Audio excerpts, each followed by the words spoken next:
Bom dia a todos. Nosso seminário é sobre a Síndrome de Brugada. Os discentes são Ana Beatriz Silva Borges, Carlos Eduardo da Silva Balata, Davi Gonçalves da Silva Godoy, Diogo Ramalho Teixeira Soares, Gabriela Renata Salles, eu, Larissa de Oliveira Varanda, Marcela Arimura Prade, Maria Carolina Sversut Sucena, Rian Cardoso Cesário e Yuri Roger Thompson Bernardes. O nosso docente é o professor e doutor Ginesson dos Santos Barreto.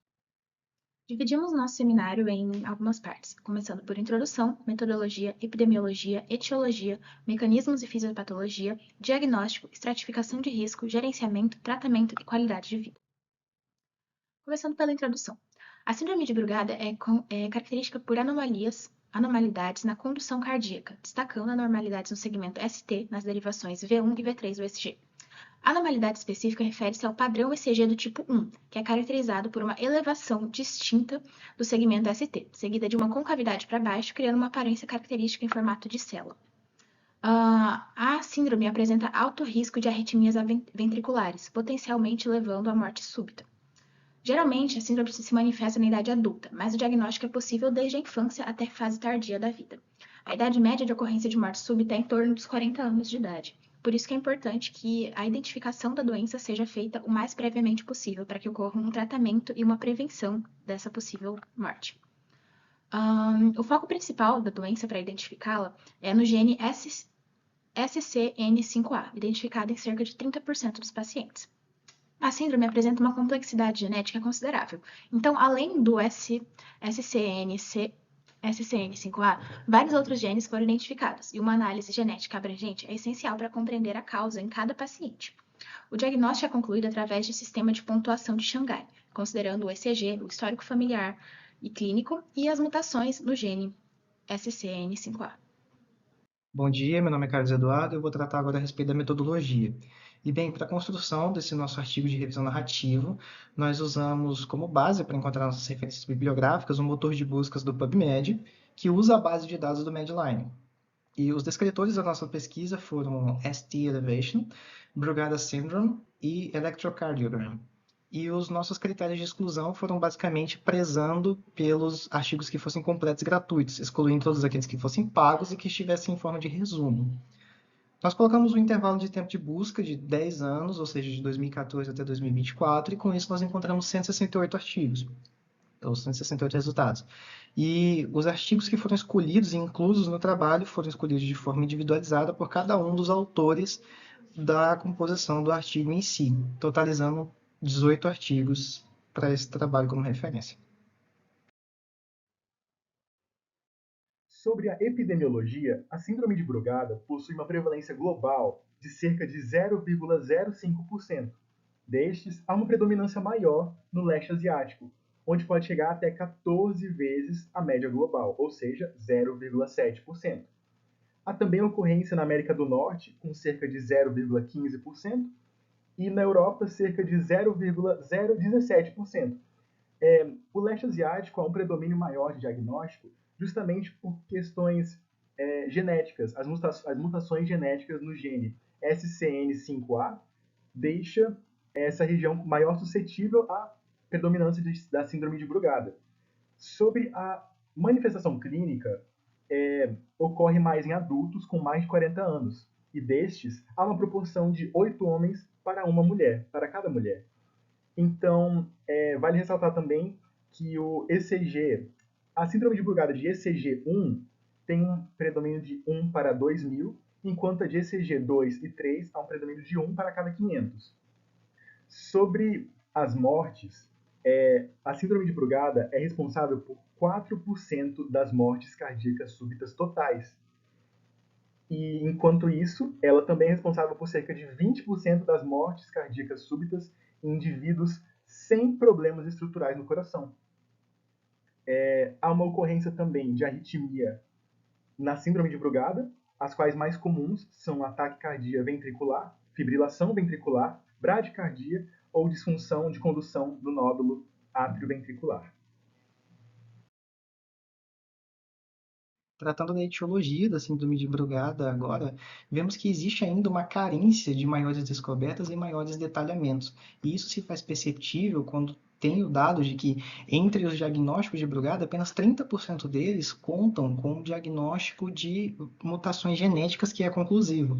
O restante não conta, muito por conta das variações que são desconhecidas ainda e também por conta de variações de expressão genética. E o estudo da etiologia ele se faz ainda mais complexo quando vemos a grande variedade de influências nele. São cerca de 300 variações mutacionais relatadas até o momento, e como vemos nessa tabela, são 19 genes envolvidos com a doença em si. E chamamos atenção em específico para o gene SCN5A, que é causador da doença e que está presente entre 11% e 28% de todos os diagnósticos que foram conclusivos. E também para o gene SCN10A, que é um medidor de suscetibilidade de desenvolvimento do risco em si, né, da doença. Ele está presente em 16% de todos esses diagnósticos. E aqui nós vemos o porquê do gene SCN5A ser causador em si. É devido ao seu grande número de variações, e principalmente variações de natureza patogênica.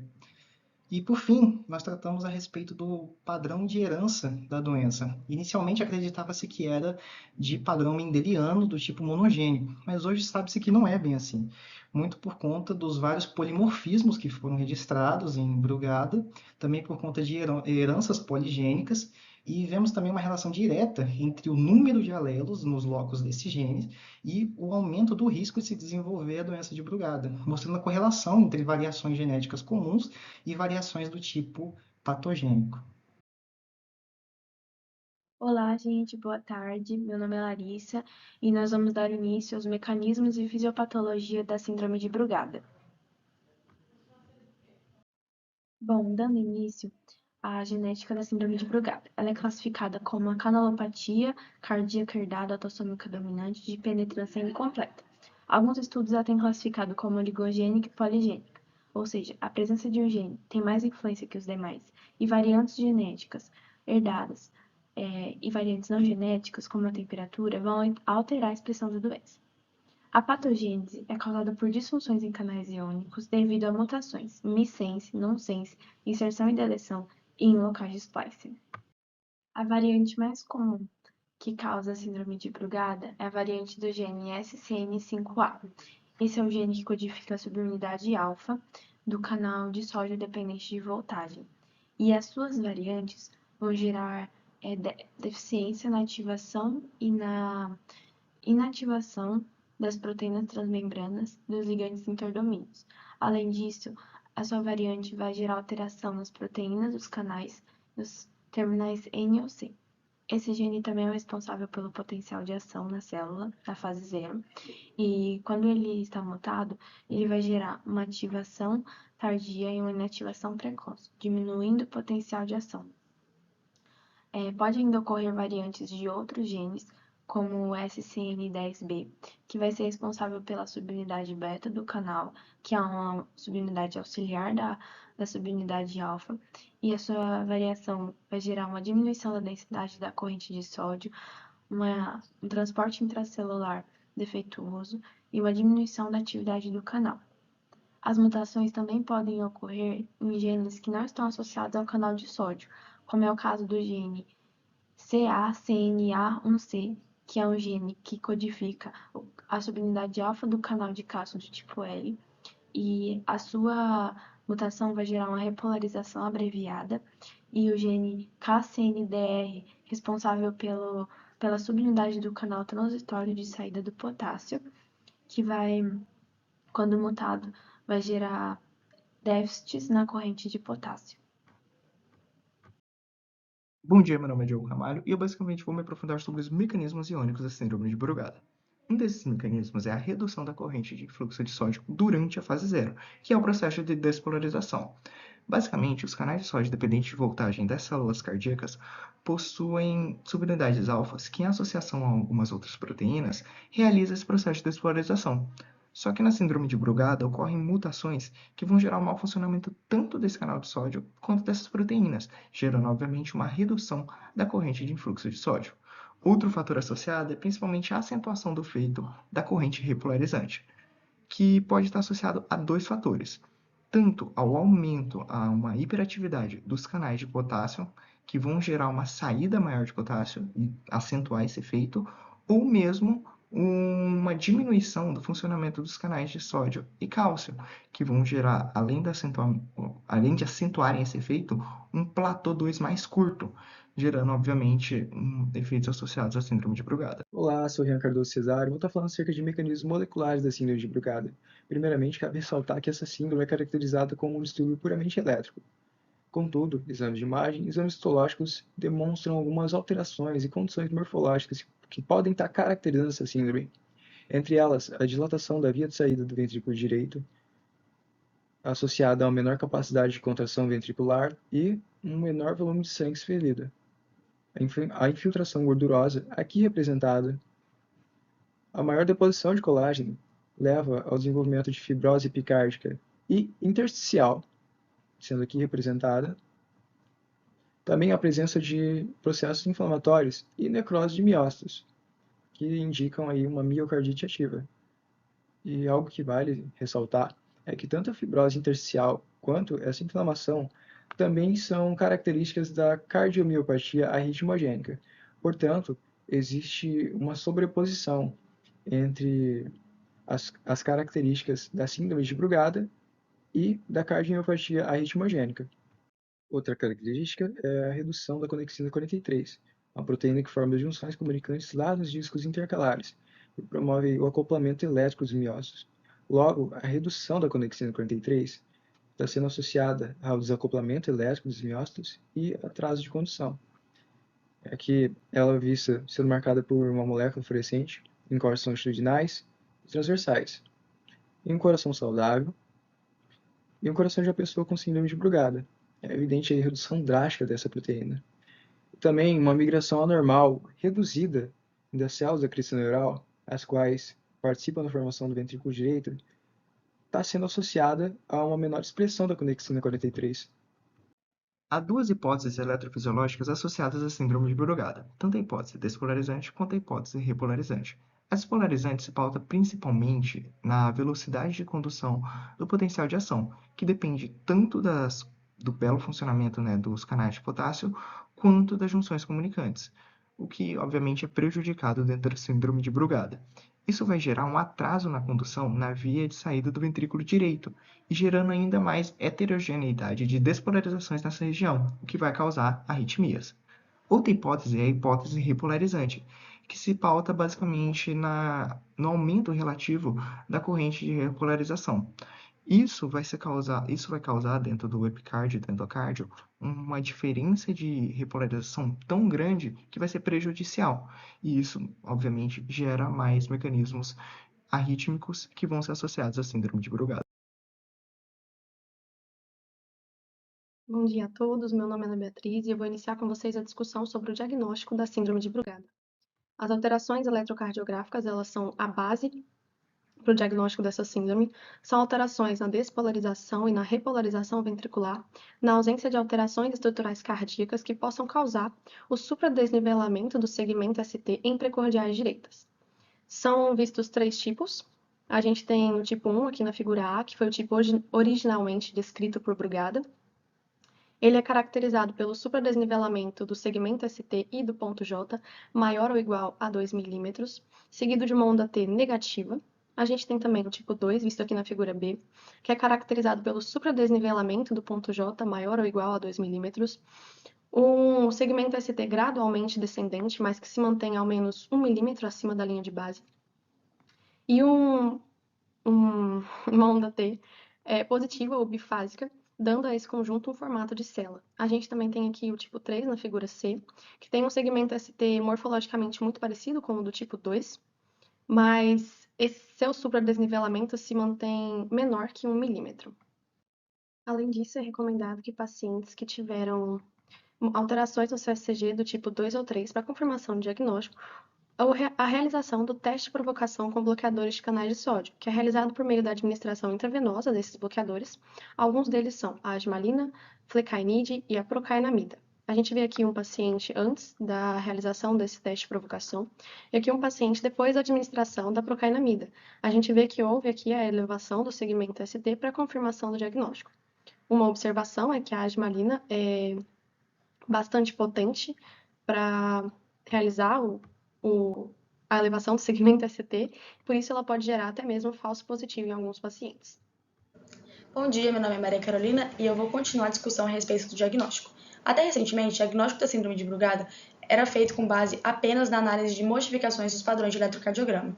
No entanto, por ser uma análise um pouco restrita e limitada, foi estabelecido um novo método para diagnóstico, e em 2016 foi criada a tabela de Xangai, a qual faz uma correlação entre fatores considerados suspeita de síndrome de Brugada e pontuações específicas dentro da tabela.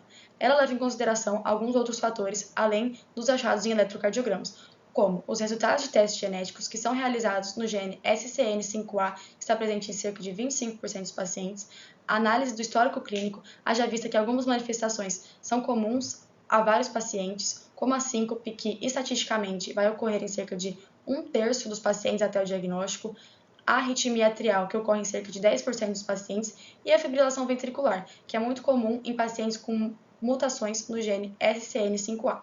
Além disso, também é feita uma análise do histórico familiar com relação a doenças cardíacas, da ocorrência de morte cardíaca súbita antes dos 45 anos e também da presença de algum familiar com alterações do tipo 1 no eletrocardiograma.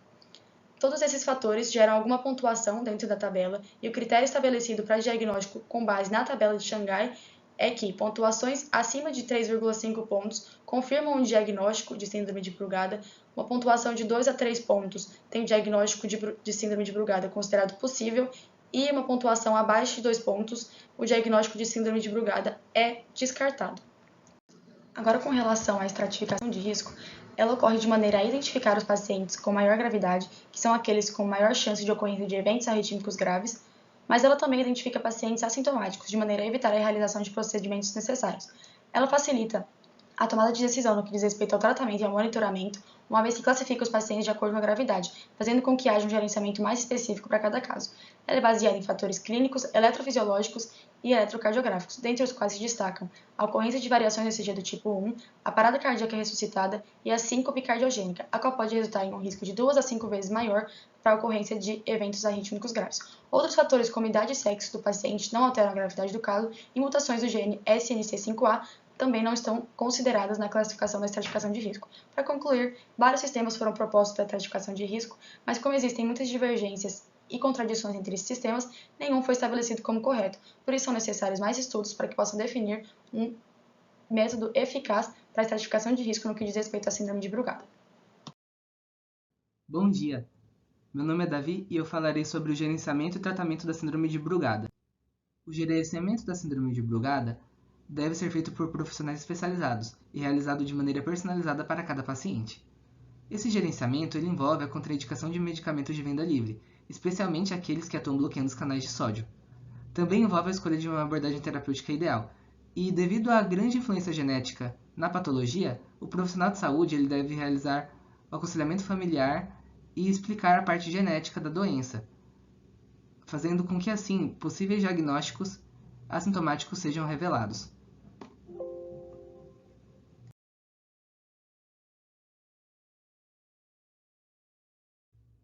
O tratamento da síndrome de Brugada é muito variável e engloba o uso de cardioversor desfibrilador implantável, que é um dispositivo antiarrítmico, em pacientes sintomáticos. A ablação por catéter laser também é uma alternativa a esses pacientes e envolve a retirada de tecido desincronizado do epicárdio. A utilização de fármacos como a quinidina e isoproterenol também é recomendada, em especial a quinidina, que atua diminuindo o efeito de corrente repolarizante, que é um fator muito importante na fisiopatologia da doença. No entanto, o seu uso é dificultado devido à sua indisponibilidade e seus inúmeros efeitos colaterais. O cardioversor desfibrilador implantável também tem suas desvantagens, que envolvem os seus choques inapropriados, que são de cerca de 3,3% ao ano. Bom dia, meu nome é Marcela e eu vou falar sobre a qualidade de vida dos pacientes com síndrome de Brugada. A qualidade de vida desses pacientes é permeada por um temor constante de uma possível arritmia ventricular grave, além de possuir restrições de atividades físicas vigorosas e terem que tomar uma medicação diária. Além disso, a implantação do CDI, ela pode ocasionar tanto desconfortos físicos como emocionais, já que demanda também de cuidados e monitoramento contínuos. Esses efeitos eles têm impactos negativos na vida do paciente, como isolamento social, ansiedade e depressão. Por isso, o tratamento da síndrome ele deve ser acompanhado de assistência psicológica para assegurar a melhora da qualidade de vida desses indivíduos em meio a um regime de tratamento tão complexo. Deve-se lembrar também que cada paciente é único e experimenta diferentes efeitos sobre a sua qualidade de vida.